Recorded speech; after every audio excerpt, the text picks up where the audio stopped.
По 5 министри за здравство и информатичко општество и по 4 во култура и образование. За 7 години владење на уската СДСМ ДУИ се менуваа министри како чорапи.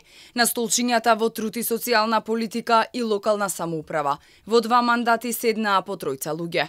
Кадрите се менуваа, ама дали и кој исполни она што го вети? Се чини дека овие претумбации повеќе се случуваа заради политички пазар и спасна владина коалиција, отколку за најавувани капитални проекти кои никогаш не се случија. Во секторот здравство се започна со Арбен Таравари, после настапи Венко Филипче, кој најдолго остана на министерската фотелја, но и во чие време се случија многу скандали и трагедии. Во корона кризата Македонија беше меѓу земјите со највисока стапка на смртност. Бевме меѓу последните земји каде стигнаа вакцините, и тоа со донации и помош од соседите. Се случи трагедијата кај модуларната болница во која изгореа 14 пациенти. Тој поднесе оставка, но тогашниот премиер Заев не ја прифати. Нема да дозволам политизирање на трагедијата во Тетовската болница. Беким Сали, Фатмир Меджити и Илир Демири. Министерството го водеа уште по 1 година. Актуелниот ќе остане запаметен по скандалите на токсикологија. Тој упорно ја брани директорката која незаконски вработуваше и не знае македонски јазик, а е на толку висока позиција. Вие сте се фателе околу Бесие, организациониот директор на клиника за токсикологија. Ниту еден не го оствари капиталниот проект најавуван од повеќе влади – Клинички центар во Скопје. Во секторот култура најзапаметена ќе остане Бисера Костадиновска Стојчевска. Незината амбиција и посветеност на работата ги изненади сите. Кога уште како пратеник за време на корона кризата во скафандер отиде да гласа во собранието. Во следниот мандат на владата стана министерка, на која не и текнуваше какви проекти се реализирани во ресорот кој таа го води. Изградба.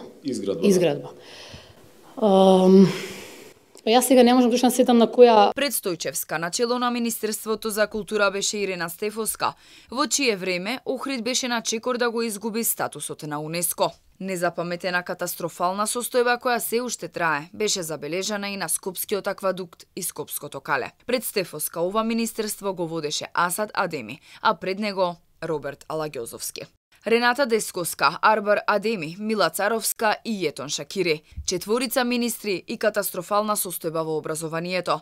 Тука не можеме да зборуваме за капитални проекти, бидејќи исходот е 2 години без учебници. Останува околу 90.000 да се достават до учениците. Неговата предходничка Мила Царовска ќе остане запаметена по реформите во образовниот систем. Се создаваат тимови на оние кои што треба да дигитализираат. Влези и излези правеа и министрите во информатичко општество и администрација. Политичките пазари помеѓу СДСМ, ДУИ, Алтернатива и Алијанса за албанците секогаш се истураа овде. Ниту еден од 5 министри не успеа да ја намали администрацијата. Министерството за труд и социјална политика, кое последно го водеа Јагода Шахпаска и Јована Тренчевска, го одбележа милионски криминал со над 2200 незаконски исплаќања на социјална помош без исполнети критериуми. Македонија има и министер за локална самоуправа, ама ретко кога го гледа. Ристо Пенов на функцијата дојде по оставката на неговиот претходник Горан Милевски, а во времето на Сухел Фазлиу во 2018-та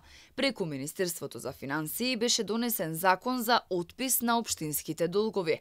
Државата со 3 милиарди денари ги подмири долговите на општините без барање одговорност од градоначалниците.